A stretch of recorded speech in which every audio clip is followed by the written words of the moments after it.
All right, shall we start? Yes, sure.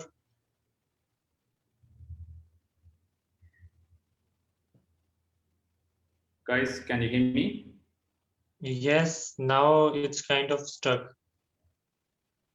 Yeah, so today Kafka Welfare Organization is organizing the uh, series of this webinar on evolution of sports for development and peace in South Asia, especially in the South Asian region.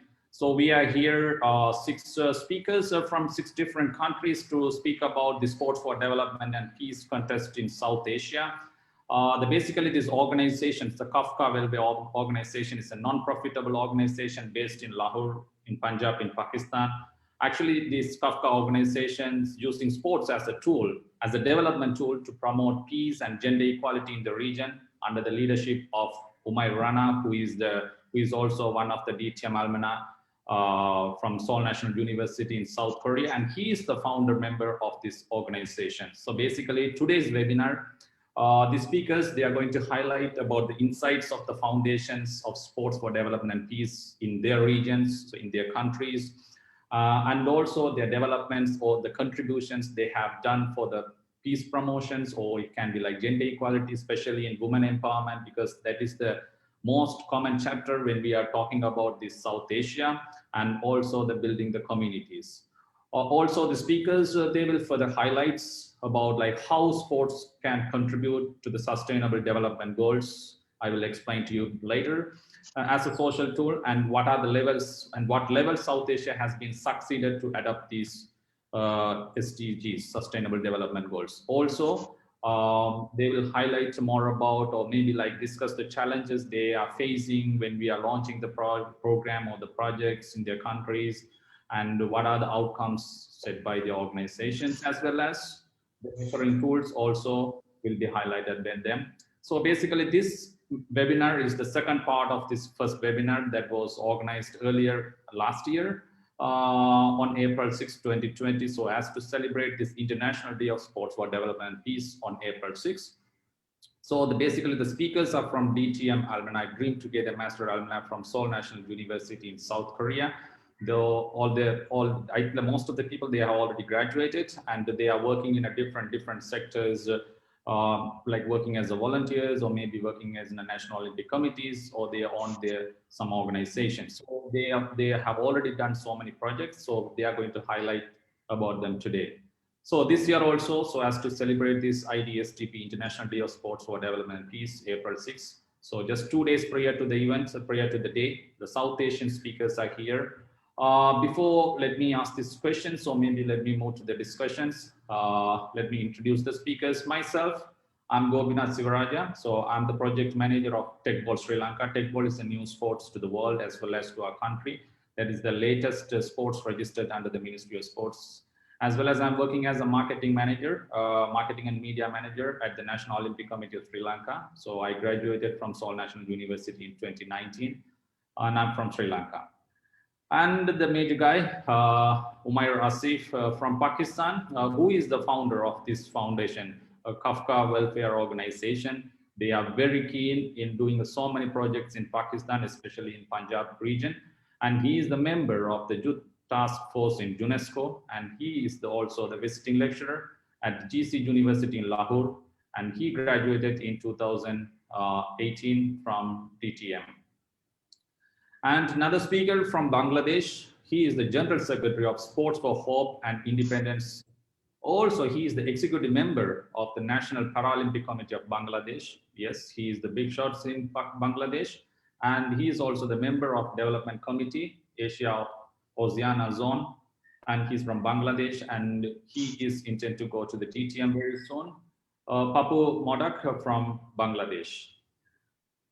The next one is from Maldives, Anoosh, who is a former basketball player, as well as he coached Maldivian teams.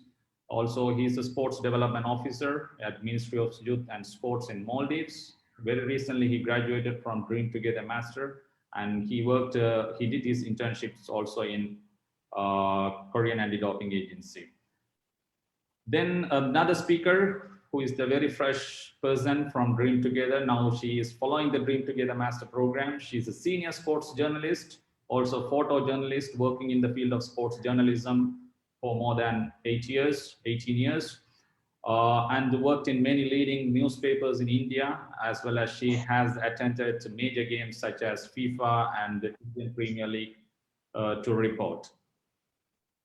Also, now she is current student and she's from India.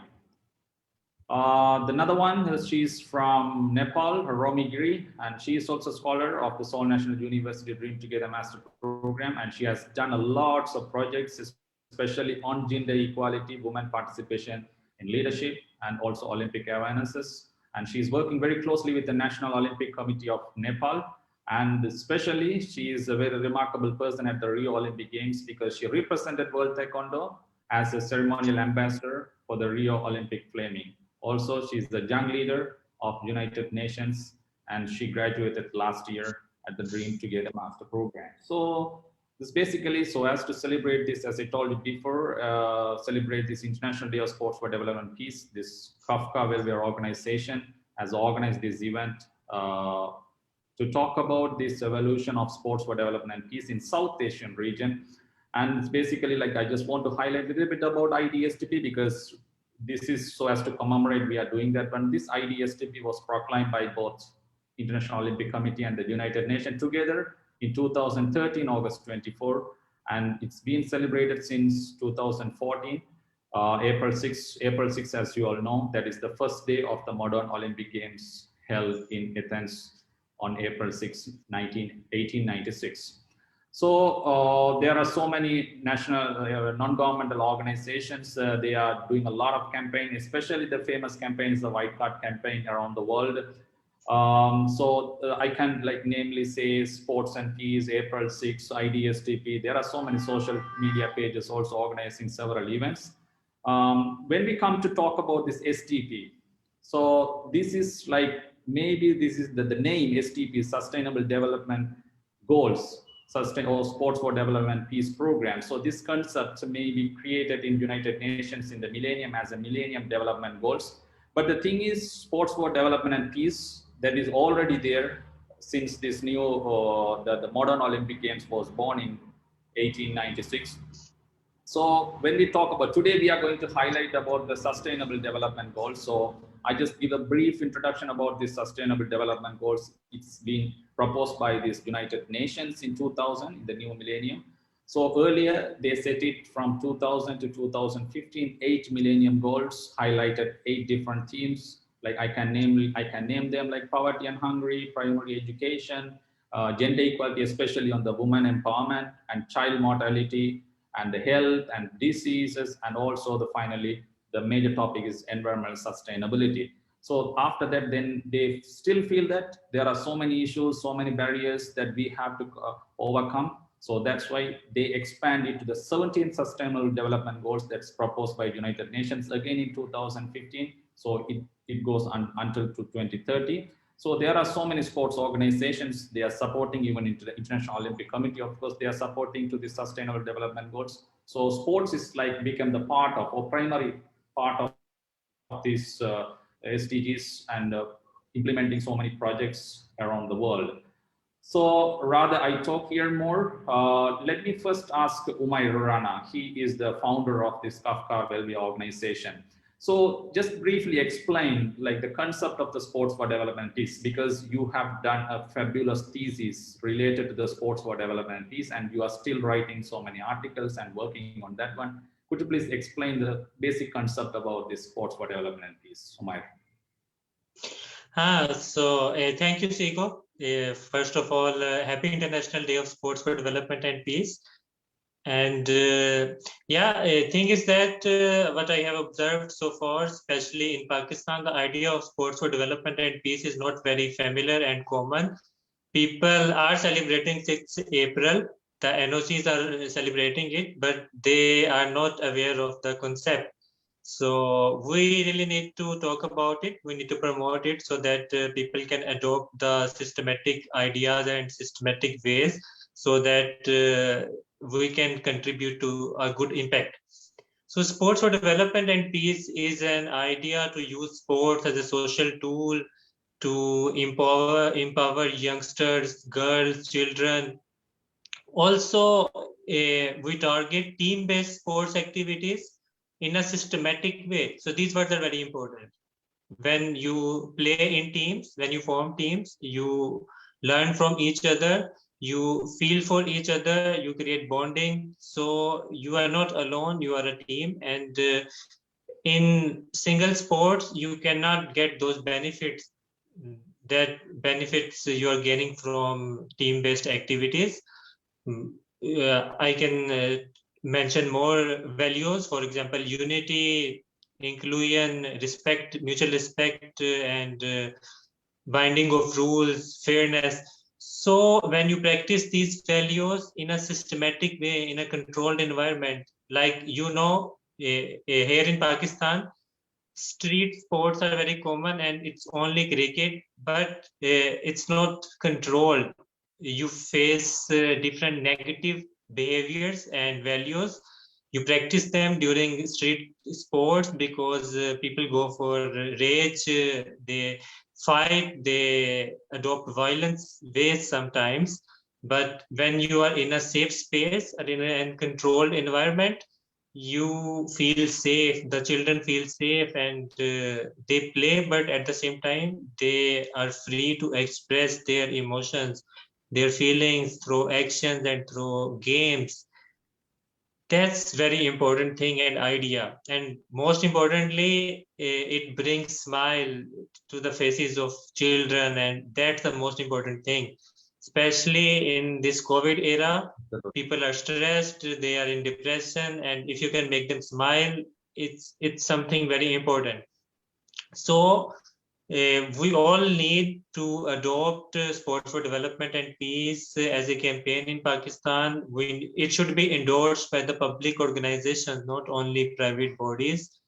I would love to hear from you guys what is the status of this campaign in your countries. But here in Pakistan, I just saw them celebrating this day, and I don't see it the reflection of SDP in their other activities, other sports clubs.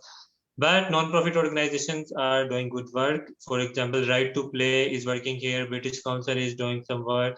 So many non-profit organizations are working. Also, local organizations have adopted this campaign at some level. So you may have heard about the idea of Global South and North. SDP campaign was started from the developed countries, and they are leading it. They are organizing projects in underdeveloping countries. So it's something weird that like colonization, it's coming from the other side. We haven't started it, and still we are not owning. We don't own it. So I think hopefully in coming time, with our efforts, we would be able to own it. We would be able to develop it in South Asia. Thanks, Umair. Like that's fantastic explanation about sports for development and peace, and also you have highlight the values. Like because whenever we are doing the projects for behind this each project, there are some values like social inclusion or maybe friendship, respect, women empowerment, gender equality. There are like so many, plenty of values that we can talk about it. Like there are experts here, there are speakers here. They have already done some projects, like especially Romee Giri from Nepal, and she was working in the World Taekwondo as an intern. Like during that time, I know that because I also was with her, so she has done a lot of projects there. So, Romy, like, could you please explain that what are the projects that you launched in South Asia and how it helped the people? And there are so many issues, so you can highlight some of the issues and how it's related to your projects. Romy, it's over. Thank you, SiGo, for the floor. So basically, regarding the South Asian and the project, as I would like to start it as a journey from the young leader, because many of the things about the sustainable development goals, like Umar has already explained about it in detail. So I think I don't need to continue it. So I would like to go and start with my experience of the women empowerment projects in Nepal and the Road to Champion in Sri Lanka. And basically, I had slightly worked on the para taekwondo as a young leader to United Nations to promote the para taekwondo in the very early of my career as a young leader to United Nations. So it was a fantastic journey of learning to me, as well as an experience of the working as an intern to WT and a young leader to United Nations, and yeah, and so on. So basically, in the context of Nepal and other developing countries, what we find is like we still lack about like sports awareness and what sports can play the role in the development and the peace in the long run, and so and so on. So I would like to. There was a earthquake program as well that proves that. Like sports plays a significant role in the development and peace. In 2015, there was a big earthquake. I think all you are aware about it, and the earthquake in Nepal, right? So at that time, yeah, WT delegates were there to support the earthquake victims as a sports organization and international federations, and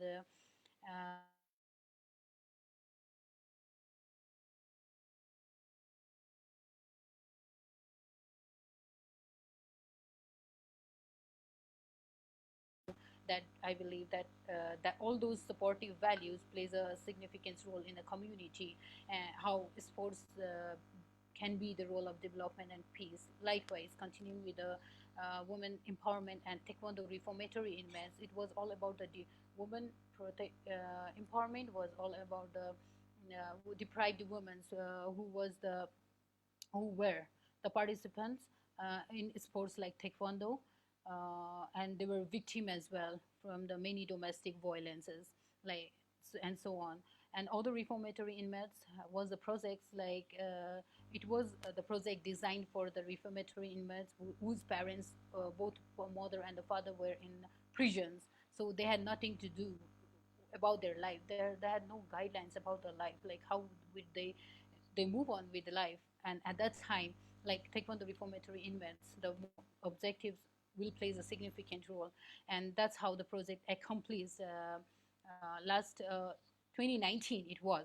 And likewise, Road to Champion, it was an my pleasure to work with our colleague SiGo, and we worked for the Road to Champion Sri Lanka, and it was all about the street children and homeless children. And I think there was a all total like 66 homeless children and 80 somehow.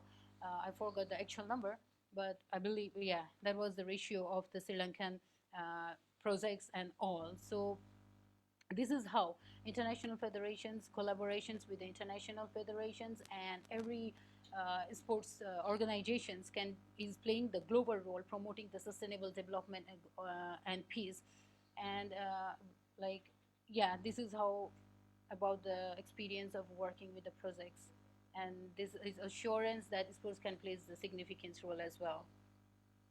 Absolutely, like because when I was in World Taekwondo, I also had the experience with Romee, because we both work on this Road to Champion project in Sri Lanka. That is especially for the orphans, because we target the orphanage group. So now still they are practicing here. You know, they are not into the sport. So now we introduced the new sports Taekwondo to them. Now they are practicing, and hopefully, like, you know, some of the people, they can go to the national level. So we are giving the empowerment to this children, because they don't have the parents, they don't have any support people. So like we are giving the support, we are taking them to the sports community, as well as taking care of them through the sports. So now my good friend Pappu from Bangladesh, you are always like dedicated to the people with the disabilities. You have worked like thousands of many projects in Bangladesh. I can see that one. So could you please highlight the social inclusions? That's your tagline and your primary value. So that is one of the major values in this Olympics values as well. So like, can you please highlight some of the projects and that's related to your issues in your country? Thank you, SiGo.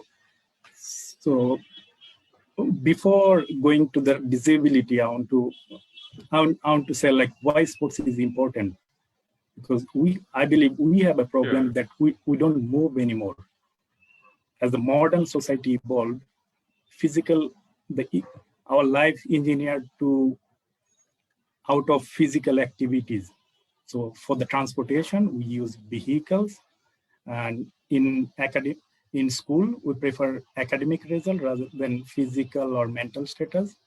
And it's sad that physical inactivity is the fourth leading risk factor of global mortality. And 5.3 million people die per year because of physical inactivity. And when it comes disability, World Health Organization estimated that about 10% people of global population are disabled. And especially when it comes South Asia, we all know like our context, the roads are not accessible. When a family have a disabled children, generally they don't go outside because the society have negative perception and people have negative attitude. Still, we see disability in medical terms. We don't come up to the social model that if we don't build any infrastructure or facilities or opportunities for disabled, they will be disabled for lifelong. So for instance, like if there is a building and there is no ramp, he will be disabled. But if there is a ramp, he can go in, he can show his potential, he can do whatever he wants to do. So when it comes sports can play a significant role. So what we do, we always do inclusive sports. So there we have like wheelchair basketball team, wheelchair rugby team, we have para athletics team as well as para swimming team. So for instance, like when someone see a swimmer who is on wheelchair is swimming with all the so-called able-bodied people, they find new dimension of the disabled person that, oh, he can swim. And when they compete, they find they can see their ability. And through this process, the attitude and social perception can change, because when someone he also go somewhere and he talk to them, oh, I see this guy, he can swim really well. And even for basketball, I had the privilege to work with our national wheelchair basketball team in 2013. And luckily, we become champion and we defeated Nepal on that occasion in 2014. And it was well covered by the media. So it also encouraged a lot of people that who is living in the house and their parents, oh, there is the opportunity. I think the awareness is most important thing. And we always see when a person with disability in sympathetic way. If we work for if we show more empathy and know I would add on one more thing that we all know in our school structure, there is a physical education teacher or physical activities teacher.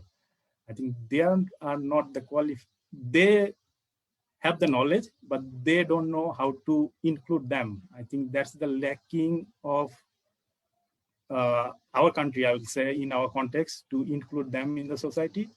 So we are doing course development program for physical education teachers as well. So they are working different communities. So they are now including all the people. Thanks, Pappu. What I got the point from you is awareness is very, very important, because when we are doing this kind of social responsibility activities, especially sports for development and peace program, we are always creating awareness. But some of the people, when they achieve, they are becoming as a role model, and that change in their countries or maybe the communities to involved in this particular sports activities. And at the end of the day, it changes the people's mindset. So in the South Asian regions, this a common issue is a lack of participation of women in sports. Right. So when I talk about that one, I can because we all India, Pakistan, Bangladesh, we were under the British colonial. I think so. Nepal and Maldives, they were not at all. So we got independence. India and Pakistan, they got independence in 1947, and Sri Lanka is on 1948, the following year, and Bangladesh, they got it in 1971. Sorry. So when I look at the brief history about women in sports in Sri Lanka, what I look at that one, the women could participate in sports activities in the 12th centuries, 1,200 years. So they just enjoy in the dance and some folk games only. But when the British came up in 1940s or maybe earlier part of that period, so they started to introduce the sports, real sports like basketball and cricket, football. They all were invented by England. So cricket is invented by England, football is of course. So they introduced the sports here. So that's why if you look at their cricket, Bangladesh, Pakistan, and India, they are dominating in cricket, but Maldives or Nepal, they are not at all. They are not at this like top level at all. Maybe like now they are growing up, but that might be the reason. So in the case like women also like little by little they are growing. If you look at this Indian Premier Leagues, women are playing, and now they are beating the England team as well. So here, our good friend Gitika is also here, and I just wanted to hear from her that the cricket, it is playing the major role in many sports for development activities in India. Could you please elaborate some of them, please? Yeah, like as you know, the cricket is a major sports and game in India, and it has a major contributions towards the economy of India. Basically, I don't think so that cricket is doing really great thing towards the development of sports. I mean to say, in terms of athlete, or there are but few foundations are there which are like working for cricket development in India. But as in terms of like sports, basically cricket is a money-making game, so it's helping Indian economy. But as we know that Indian women participation in cricket is very good, and they're doing very well, as you say. And as we know that cricket play a very important role since the very beginning between like what you call in the peace and development between India and Pakistan. As all of us, we know that we have a lot of problems like not social but political issues. So in that term, cricket playing a very major role. When it comes to peace and development between two rival countries, we cannot bring peace immediately. But yes, with our positive initiation, we can reduce the tension. So cricket plays a major role in that. So when early role of cricket in conflict reconciliations, the early period of cricket matches between the India and Pakistan has like emerged into a reflection for elucidating aggression, struggle, or you can say contest. The year in 1951-52 were the first time which Pakistan toured India for a test series. And in 1954-55 were the first year when Indian cricket team visited Pakistan. The rationalization is rooted into diverting attention from the real problems. As everybody knew, the problem for the Kashmir, especially the Kashmir conflict, for this disagreement on the distribution of water resources. And but sports and cultural diplomacy was far from being practiced during the early period. And subsequently in 1962-1977, no cricket event took place between India and Pakistan. The reason behind the reason behind was the two war in 1965 and 1971. And cricket set a new direction for both India and Pakistan, perhaps the wider challenge of any foreign policies maintaining like bilateral relationship.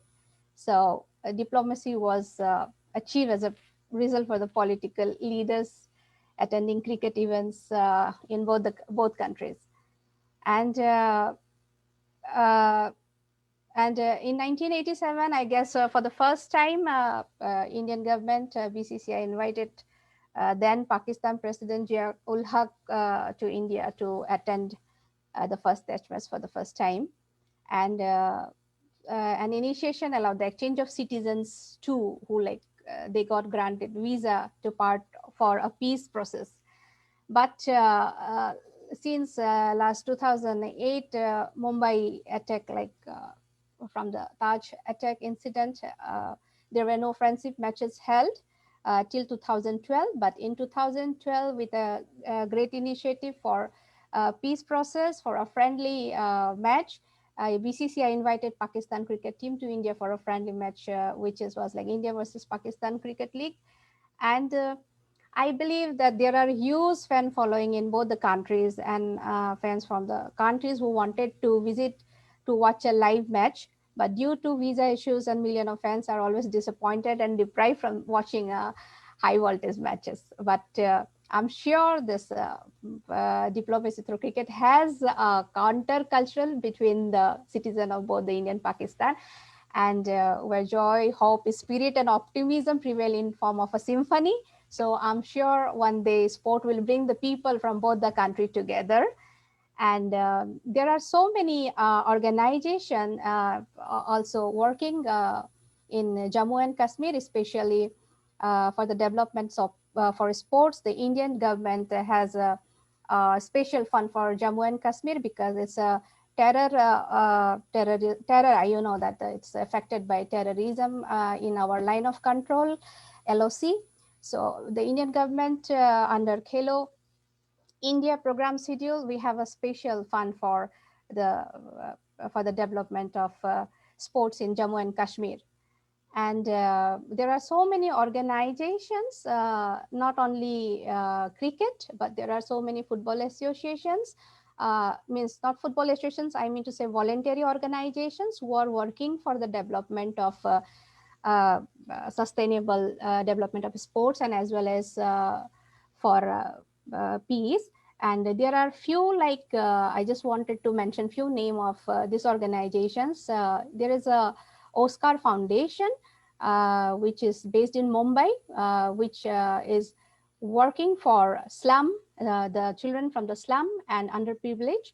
Their mission is to encourage leadership, teamwork, and provide educational support to young child from the low-income family. And it's a very good news for all of us. Everybody knew it was highlighted during 2018 FIFA World Cup. The team has been visited Russia, and they just being a part of that FIFA tournament. And those things are, and this association is now presently working with the correlation between UK and almost 3,000 plus young boys and girls got benefited by their mission. And as you know, the children are our future citizens. So according to a survey of AIMS, the All Indian Medical Institute of Science and Technology, they found that 29% of street children in Mumbai and Delhi, they take drugs and alcohol at the age of 9 years. So which is a very serious issue. But there are so many foundations which are like working to solve these issues.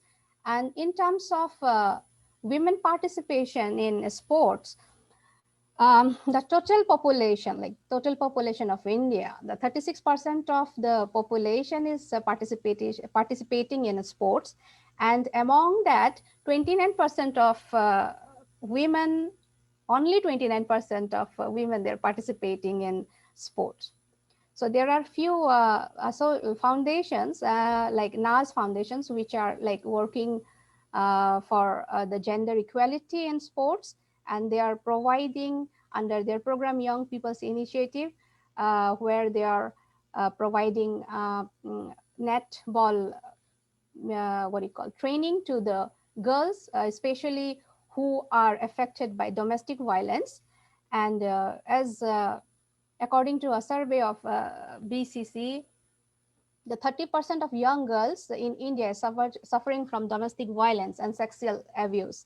So these foundations has reached out to over 1.5 million adults and girls and young women for the Sports for Development program. So these foundations are doing really good job. And I think the government will also take some good initiation in uh, terms of women participation, because there are a lot of constraints in terms of women's participation in sports in India, because you know that we have a mixed culture, and the constraints are like common in Asian countries, as is same as Romee said about the family issues, about society, so many issues. So it's more or less same with Sri Lanka, with Nepal. But I hope that the government and there are more voluntary associations will come up with their initiations and good policies, and maybe like very good programs, so that, and yeah, and most important thing is awareness, because also the media play a very important role for these things, and it's really important, and I guess more and more awareness is required in every nook and corner of India, and of course in the entire South Asian region. Thank you. Thank you, Gitika. Actually, you have highlighted, as you are a media person, so you know the history and everything. So you brought out everything. So I can ask related to the cricket questions. So with Umair maybe later. Before I move, Gitika has highlighted about this women issue. That's a common issue here in the South Asian regions. Like when you look at that one, there's a cultural barrier is there. So why these cultural barriers in this region is because most of this community people, they are coming from Hindus or Muslims or Buddhism. So they have a difference in lifestyles and the life course, as well as they have a lot of rituals. And also the women, their marriage age is like 23 to 25 years old. So then after that, they are stopping their sports activities. As well as another important thing is their attire, the dress, because they cover the whole body, not like the Western people. And also their culture, the food culture is different. They are not into this alcohol, and they are very stereotype mindset. And especially the rural area, they are very strict with their cultures and all. Also the women, they believe that, okay, if I do sports activities, my appearance would have changed, then I would like to become as like a man. So that's the reason, like these are so many like barriers, they don't involve in the sports activities. And like India and Sri Lanka, we have multiple cultures. But when you look at this Maldives, there is only one, like only all Muslims people. What are the issues you are facing in Maldives, or like what are the sports for development and peace activities you are undertaking? Anoosh Ahmed, could you please highlight some of them? Uh, yes, thank you, SiGo. In Maldives, like unlike other Muslim countries, we don't have those kind of issues. Uh, in Maldives, like we encourage all the genders, and we give importance to equally both the genders participate in sports. The main issue in our country is mostly it's because of the geographical, because unlike the other South Asian countries, we are surrounded by the water and it's small islands, and the islands are separated. So it's the main issue. And also we are lacking the infrastructure, and also sustainability, how to sustain for further developments. So that's the main issue in Maldives. So we give a great importance for the gender equality, and I can highlight some of the things the Maldives is doing. For example, in Maldives, whatever the sports the men are playing, even the women also plays, and in football associations, and they made a policy like all the national players will get equally, both the genders will get the equal salaries, and all the other national sports athletes will also get the equal salaries. And the other one is uh, uh, like I said, in Maldives, the women, the women's, we give importance to give them more chances in participation. For example, we made policies like in all the EXO members and in the committees, we have to have women, at least one or two women. And one of the things in the Maldives, in Maldives, fifth associations, For example, in football associations, we have to have 2 vice presidents, and one of the vice has to be a girl. So we have those kind of policies to encourage more women to give the opportunities. So it's a good way, but the most challenging issue is, like I said, the infrastructure. We are lacking a lot of infrastructures, and in a way, how to sustain those. So if you look at the big countries, for example, if you look at the South Korea, how they are sustaining is like they have the betting system. That's their main revenue.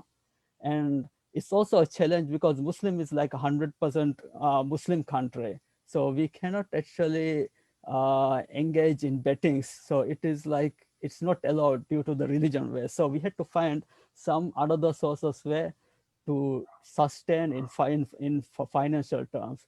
So that's the huge challenge to Maldives. And we are like all the associations, everyone is relying on the government, and the government is supporting like 95% of the financial, every support is given by the government. And also we get some of the help from international organizations, like let's say in FIFA, in Maldives, like the #1 sports is football, and that's the sports like almost everyone plays and watch.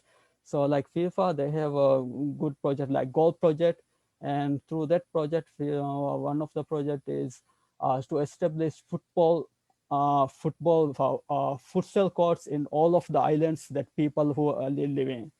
So the project is almost like 95%, I'm not sure, like 95 or 99% complete. So now in Maldives, like all of the islands, we have futsal courts. So in this way, all the youths can participate in all different ages, and they can play. And it's a very, very good project. And the other thing is also involved is like we give importance to the community level. We want to participate like in all of the people. It doesn't from old people to the youths. Like we are open the public facilities for free of use, so everyone can use the public facilities for like any time they can use for free. So it's one of the way to tackle the for the participation of, in a way they can engage in daily activities. Thank you, Anush. That's a fantastic thing to hear from Maldives. You know, like there is no issues, and you are more focusing on the development and giving the equal opportunity to all the people. Like even when I was in Maldives, also I was really amazed that, like, you know, even without the age barriers, all the people are, they are playing, they are in the field, and you know, not in the real field. Maybe like they are creating themselves the environment, and they are just playing. That means like there's a sport culture. It's not for the competitive sports, but for their physical fitness, the fitness and their health benefits. They are doing the sports activities. So in that aspect, Maldives is, they are focusing on health benefits as well as this development, as well as like I can see a lot of infrastructure for the sports for development as well. So Umair, I can come back to again to you. So regarding these, like, you know, when we talk about the South Korea and North Korea, like during the Pyeongchang Olympic Games, only for few time, like only the short period of time, they make peace. But I don't see that it's like the peace is over there. Like, it's like I would say that there is like a tension is reduced. That's all. Because just before the Olympic Games, these missiles were passing across these countries. So just before the Olympic Games, they stopped everything. But now again, we don't see the good relationship between these two countries, but just everything is going on top. So like Gitika also like talking about more about like cricket has played a major role in connecting both countries. But genuinely speaking, it didn't last. It's not like, you know, still like the Pakistan teams, they are not able to go there, and the Indian teams are not able to go there. So how we can connect it through the Sports for Peace program?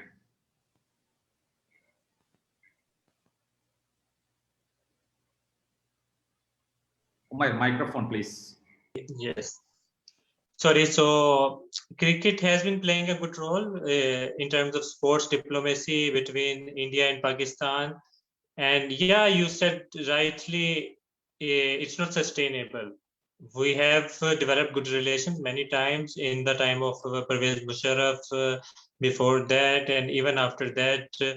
in the time of Nawaz Sharif, we have developed good relations many times, but it was not sustainable. And I think it's because of political interests. Both countries use this conflict as their political advantage many times. So we can solve this issue through sports diplomacy, but we need to behave like grown-ups. We need to be open. We should come up to solve this issue through dialogue or through sports, but we have to decide what we want for our future generations. We want to give them a peaceful environment or this same war-like situation all the time. You know, the Germany, they were separate, but they changed that. And we expect same thing from North Korea. It's not looking that good nowadays, but hopefully they will do it. But I think another thing she has mentioned, I think we really need to solve Kashmir issue. We should come forward to talk about it. Any kind of rights violation anywhere in the world is not acceptable, and sport is also a right defined by United Nations. So we should also give Kashmiri people some rights to be free, rights of safety, and rights of playing sports even. And maybe you know that from long time they are in lockdown. All Indian Kashmir is in a lockdown. So we should solve this issue. We should give those people freedom of choice, freedom of living, everything.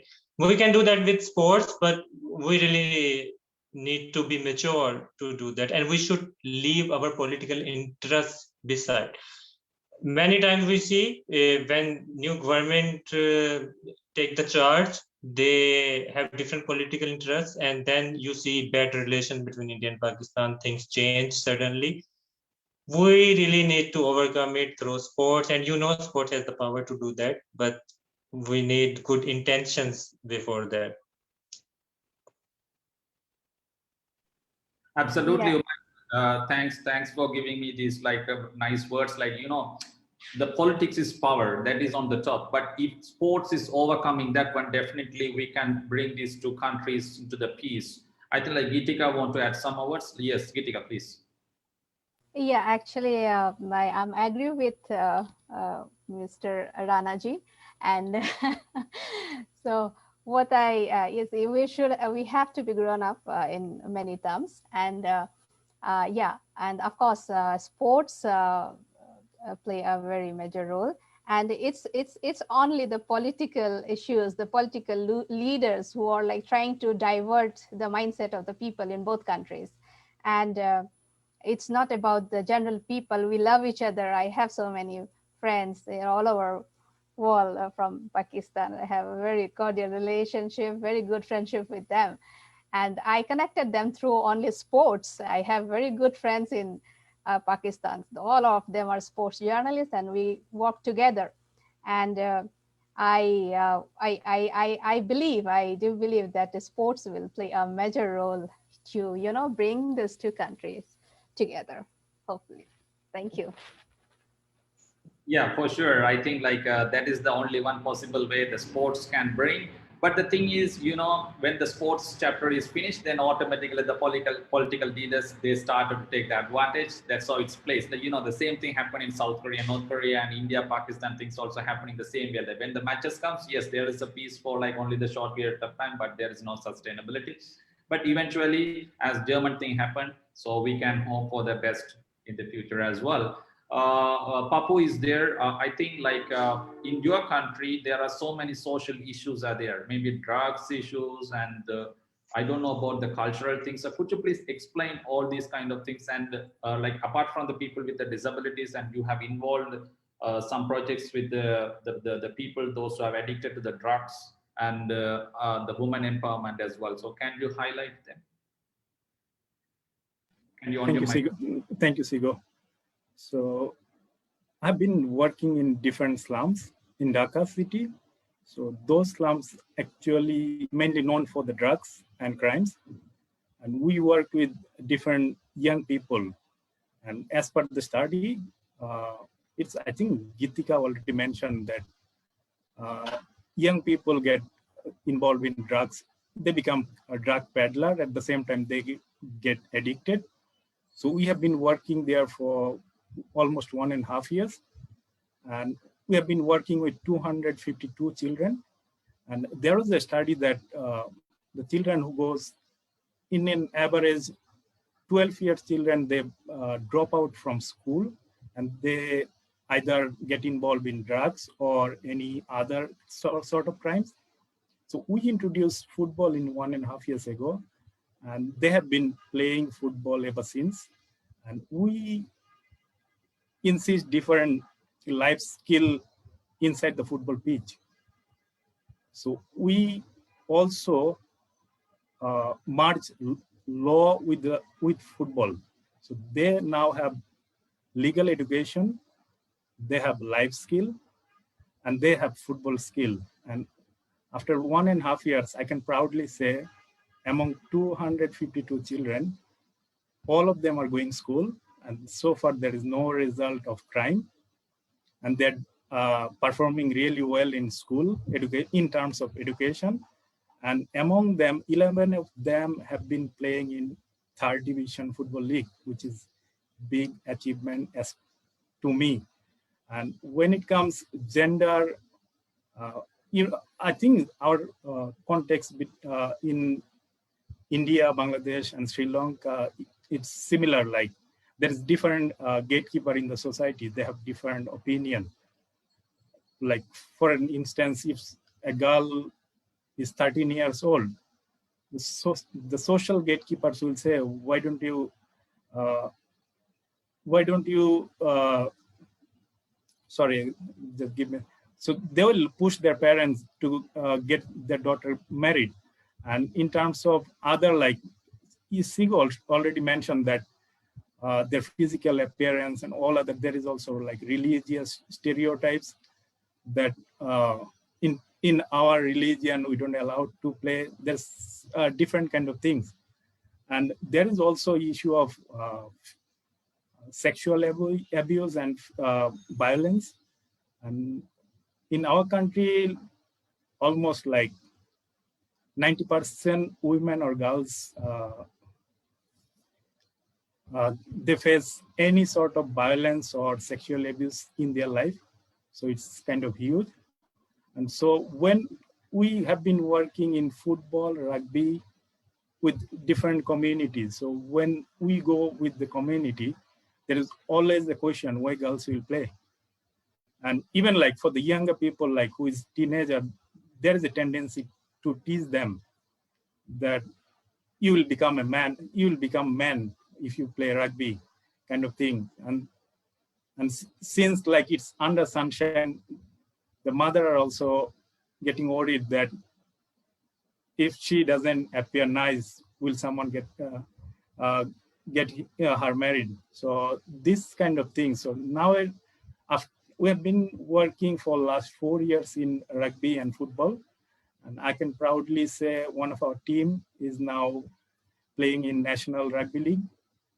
And football is also, they're doing good. And in terms of violence, we have our own self-defense module. So we also merge self-defense with legal education. So we teach self-defense techniques. It's basically Taekwondo techniques. And we merge it with legal education because sometimes information, they don't know like if they get abused, what they will report. So this kind of thing and what their rights. So we merge all those things together in a session so that they can empower them and at the same time, they have the physical ability to prevent any sort of violence, sorry. And at the same time, I had the privilege to work in refugees camp in all the Rohingyas. So there is also a tendency that they won't allow their girl to play. It's totally religious stereotypes. And I think education can play an important role. And at the same time, we have to know like how to use sports because we have a tendency to go for only competitive way.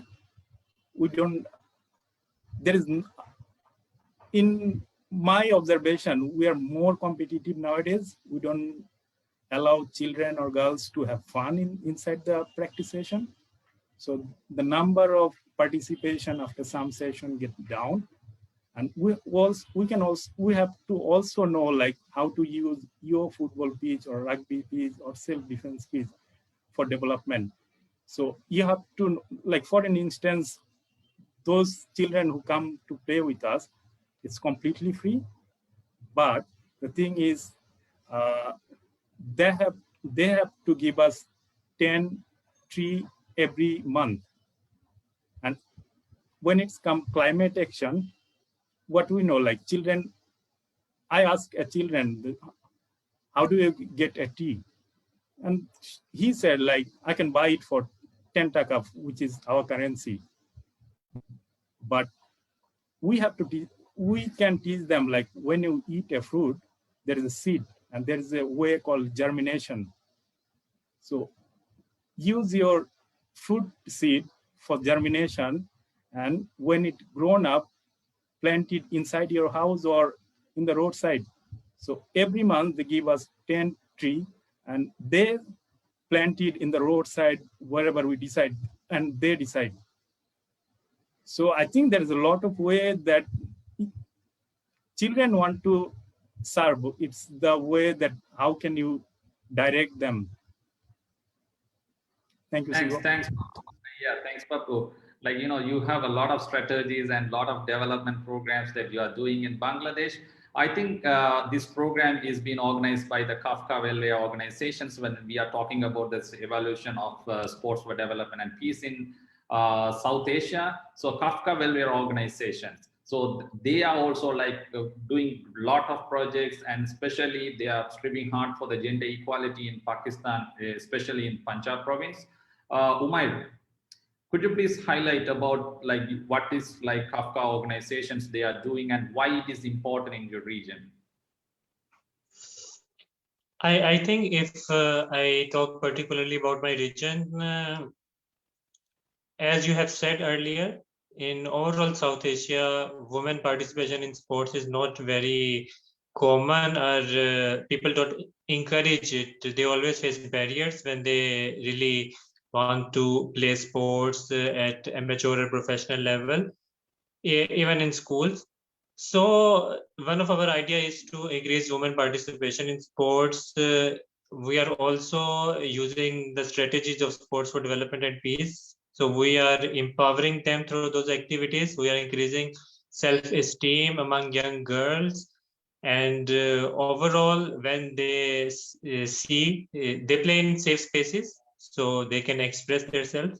When they see they have the strength, they have the power to play, and they can become a team, they can win games. So it's really boosting their confidence. At the same time, intolerance is a serious issue in Pakistan, and we have been promoting tolerance. We have been promoting positive values through our STP program, and isolated youngsters without positive opportunities, engagement opportunities, the youngsters are on a high risk. As Gitika also said, and Pappu also mentioned, if we don't engage young people on the positive side, they get towards the negative side. They engage in drugs, they engage in crimes. So we really need positive youth programs. We have a big population, 200 million, and we have 64% youngsters. So we really need sufficient opportunities for them to, youngsters have adventure wills. They want to go for adventures and they want to use their energies in something. We need positive platforms for them, and sports is one of the great platform. Also, one of the researchers said if things are very complicated and complex, sports is the thing we can use to solve those issues. So that's what we are doing. We are engaging young people. We are engaging people from disadvantaged families, from trauma, from underprivileged areas. The idea is to provide them a platform where they can get engaged. where they can use their energies and at the same time they learn life skills, social and moral values. These things are very important to become a good person and at the same time we are 97% Muslims in Pakistan, but still at the same time we have diversity. We have diversity of religions in terms of sects. We have ethnic diversities. We have social differences. For example, in terms of financial things, we have rich people, we have middle class, we have poor people. So these things create differences and take people on the other side. But we are trying to promote inclusion, unity, and acceptability. At the same time, yes, there is a serious issue that sometimes people don't let their daughters play because of religion. I think it's not happening at bigger level, or it's not very common. But people use religion to make excuses for many things, not only for sports. It's a big challenge whenever we are working in the field. But if you really want to do something, you have passion, you have determination, you can find solutions. So we have convinced many communities. Sometimes we go to communities, they even don't want to send their daughters to schools. And we have changed that. You have to convince them, you have to engage local influentials. Local influencers are very effective, local leaders, to convince their own communities. So we have used them to promote education, to enroll girls and boys into schools, and to let them play sports. So we have used many strategies. I see when you're doing a research, you have problems, you find solutions. So at the same, we repeat same things. We see problem, challenges, and barriers, but we find solutions, and that's how you win at the end. Thanks, Umair. Thanks, Umair. You have added a lot of things. I think Romee, who has done a lot of projects in gender equality and the women empowerment, I think she can highlight some important issues in women's in South Asia. Romee? Right. Thank you, Sigu.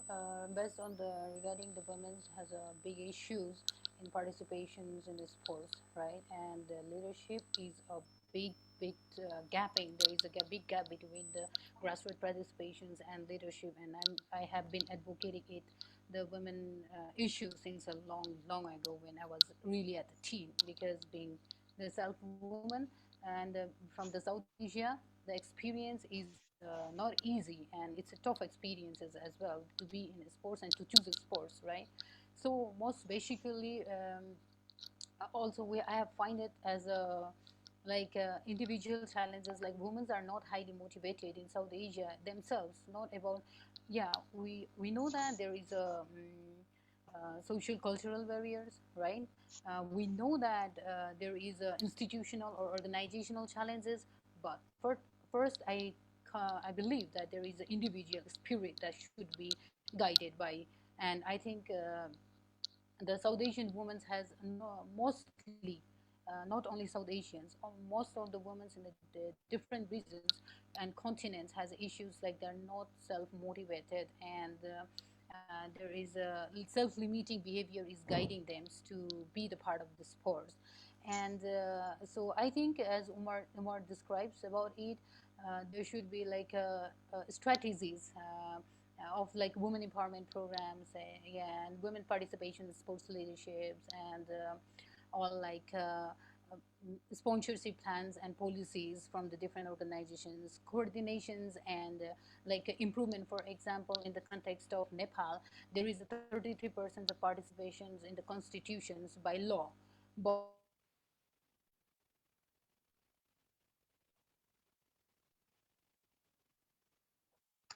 like a lack of awareness, and this kind of issues is being faced by all kind of women, that they are not aware about the laws, and they are not aware about the like federational laws, they are not aware about the constitutional laws, and they're I find many women like complaining laws. I find many women complaining about their lack of resources, lack of things, that even though they want to participate, they doesn't have a resources, they doesn't have a platform.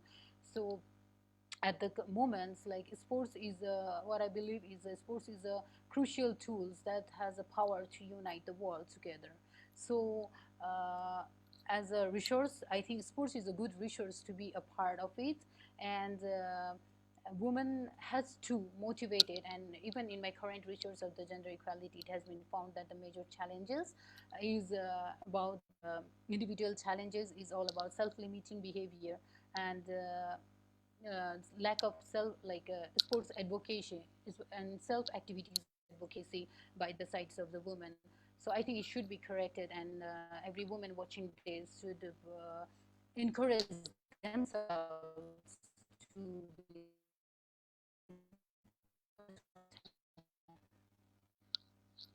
Yeah, thank you.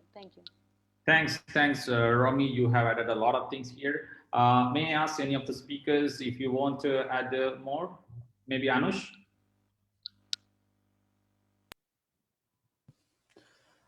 I just want to add, like Romee just said, in Maldives we actually don't have much of the issues in terms of participations, but actually we lack a lot of in terms of like programs. Let's say, for example, like Umair says, they have like some of the non-profit organizations. They do a lot of activities and I have seen even India, like Bangladesh, Nepal, all of these countries, they were doing a lot of different kinds of activities. But unlike in Maldives, most of these activities are um, done by the associations. And sometimes in like special days like youth day, we do from like NOCs or to ministry, sport ministry. So most of these activities are like very simple, like one day activities, maybe like a charity run, or maybe it's some kind of a day, like maybe celebration of Olympic Day, something like that. So I think actually in Maldives, more of the non-profit organizations, they need to organize these kind of activities which the public can participate in more. So that is one thing lacking in our country. So that's one thing I want to highlight actually.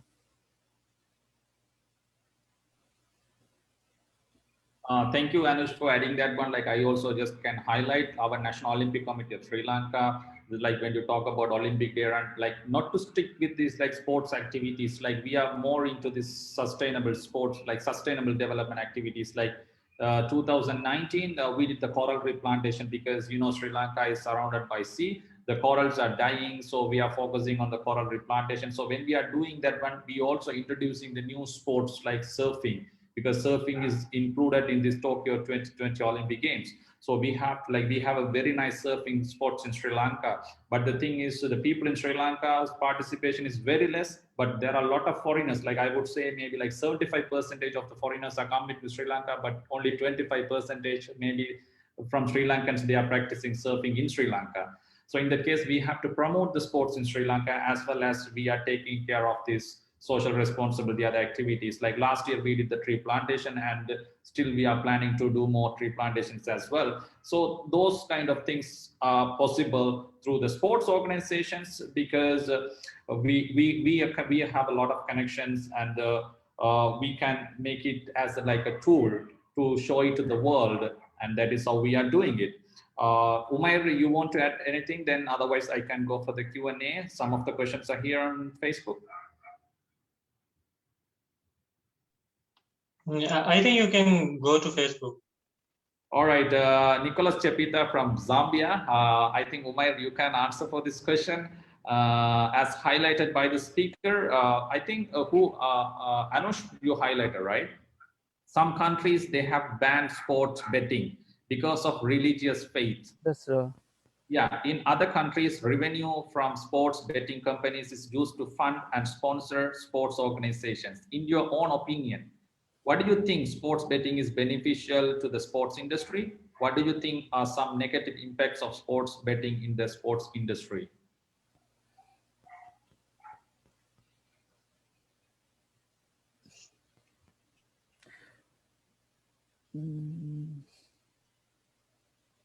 Yeah, it's kind of You are like I want to say it's like a very complicated issue. So if in my opinion, actually it is beneficial. As far as I know, the countries which is doing that, they are actually profiting a lot, and which helps them to develop their own their own sports infrastructure, their own sports development. Like we can see that's how South Korea is building their own sports infrastructure. So I think it's beneficial, but unlike because of religion issues, of course, in Maldives we cannot do.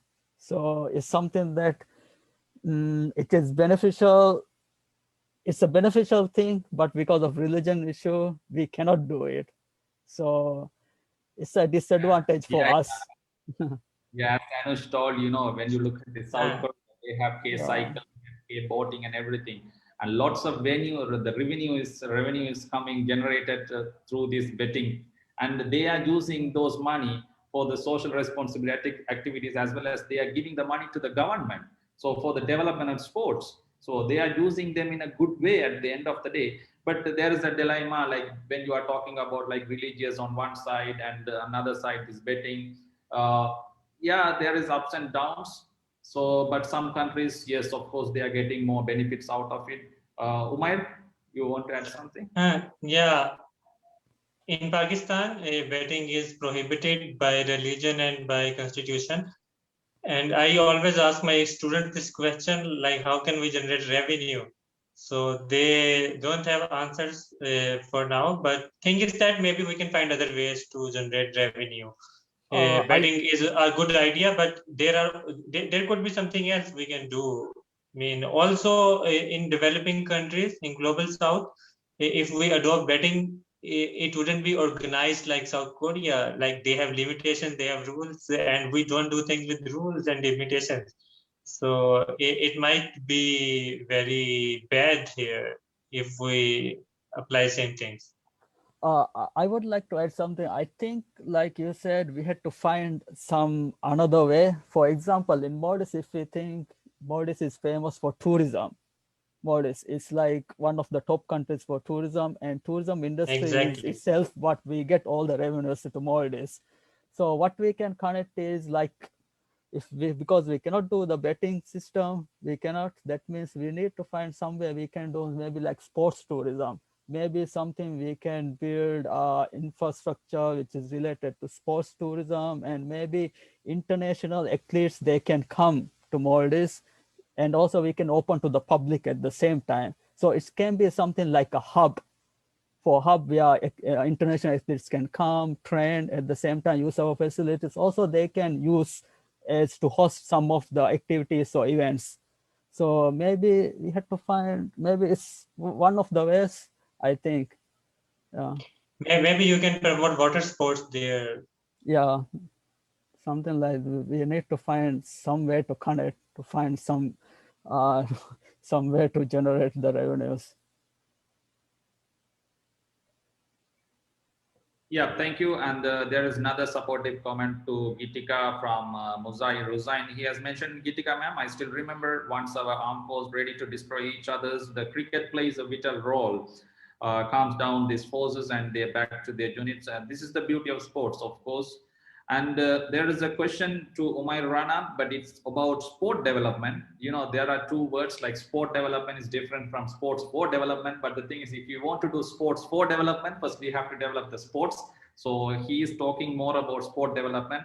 Umair Raziv, what should we need to do improve our other sports like football, hockey, the athletic events, if our government didn't give funds to the players and the federations? That means like, now during this COVID time, what I always suggested that we have to create the environment to the communities to engage with the recreational sports activities rather than going into the competitive sports activities, because now we are living in the new normal. So we can't like, there are so many championships being cancelled and international championship is cancelled. So competitive level sports, we don't know, that there's a big question mark. So, but the thing is, we have to improve our health, and it is very, very mandatory these days to fight against this COVID virus. So we have to increase the community-based sports activities. Maybe like they can do some recreational small level of sports activities, rather they are going to the big ground and all. They can play in the apartment rooftop or maybe the small grounds. I think Umair, you can also add more.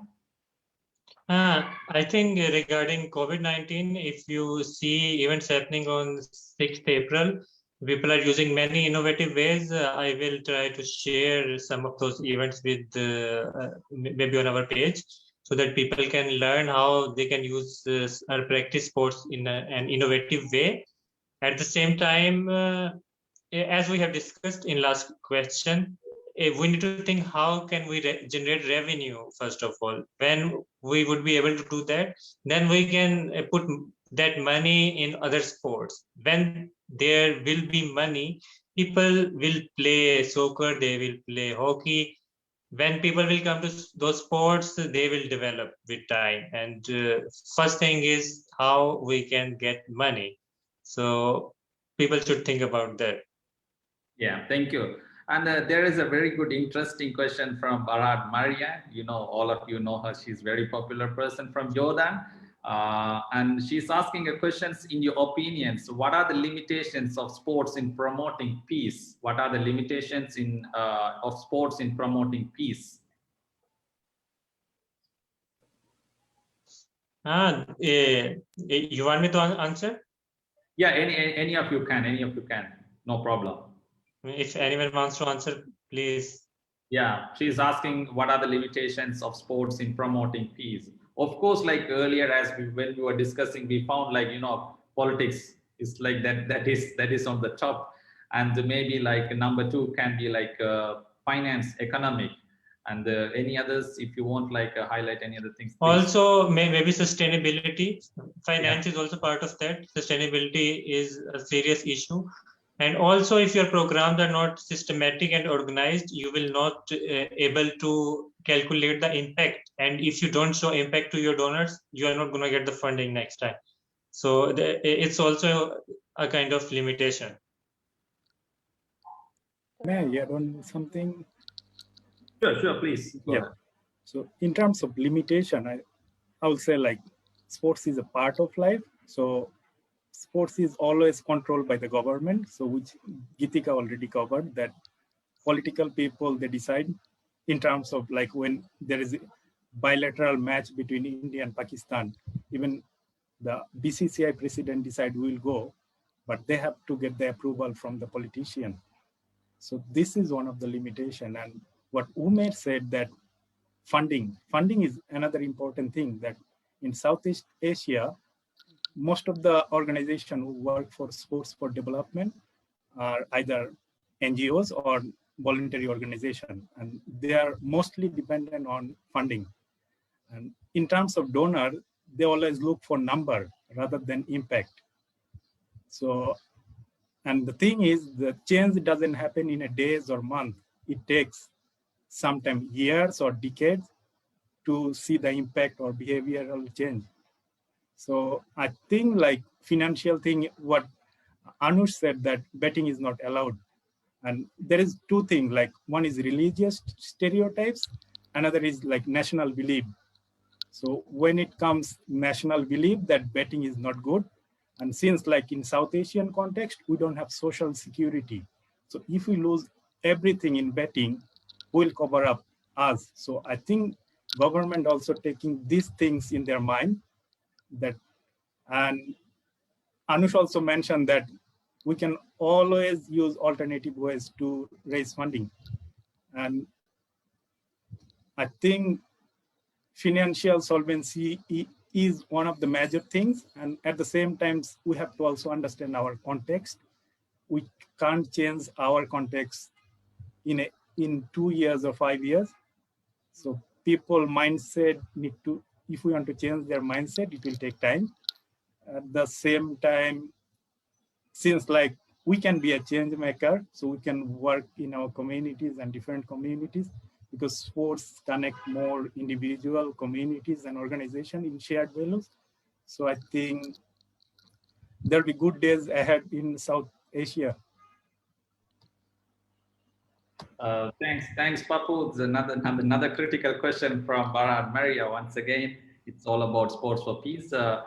She's asking, do you agree that some levels, especially at the elite level, right, sports for peace is a myth? Sports for peace is a myth, right? Well, you can say that actually. I mean, after UNOSTP's closure, they have transferred all STP stuff to IOC, and I don't see it's in the priority list of IOC. So maybe you can say that. Yeah, I think that those are the questions here. Nothing more. Like speakers, if you want to add any more things, then you have like another 5 minutes. Yeah, just I want to mention, like, related to the previous question of Maria Barakat, and because the problem with the international level in terms of peace development, the limitation is basically, I think it's still the national overseas development budget is not that enough. It's not secure in place. So when it comes to overseas the development budgets, like some countries, they work in a few countries, but if there is any political issues, they are going and shutting it down. So there are so many issues basically related to politics. Even those election results also sometimes give a negative impact to this kind of projects. All right, then. Oh yeah, okay. Romee, please. Thanks to my colleague Barakat. So I think I also believe that there is challenges to develop the peace through the sports is because of maybe there is the cultural barriers, of course, but the diversity that we belongs to, the different culture, different community, different understanding, and I think it is also one of the issues and key issues, or that creates that create the hindrance to get the peace, as well as also I believe there is a security in the many security, lack of security issues can be, yeah, that's what I think. All right, Romee. I think so. We are almost at the conclusion of this program. So, Umair, shall I conclude it? Yes, please, SiGo. Yeah, so once again, thank you very much for all the speakers from Maldives, India, Pakistan, Bangladesh, and myself from Sri Lanka. And it was a very great sessions to discuss all about this evolution of sports for development and peace in South Asian regions. And you have brought a lot of insights about the projects that you have done in your countries, as well as the issues that we are facing, like common issues being identified as the lack of women participation and the women empowerment, that much more we need in our regions, as well as a lot of like in Maldives, yes, it is there, the gender equality, but in other countries it's not there. And also a lot of violences and wars are happening. So we have to bring a lot of sport for development and peace program, and we have to educate, like not only to the ordinary people, but also to the top level politicians, to make peace between the countries, between the regions, and also the community. And especially during this COVID pandemic time, we also have to, like, we all encouraging all the community people to engage with any of the sports activities, to be healthy, to fight against COVID-19. And once again, happy International Day of Sport for Development and Peace on April 6th, and enjoy your life with sports. And I think, Umair, we want to have a white card and take a photo, and then Sure. So you can take white card here, so as to show to the world that we support for the International Day of Sport for Development and here. Great. Thank you for those who have joined here via the Facebook, and thanks for your nice questions, especially Maria, Nicholas, and Hussain from Pakistan. Thank you so much. Thank you so much.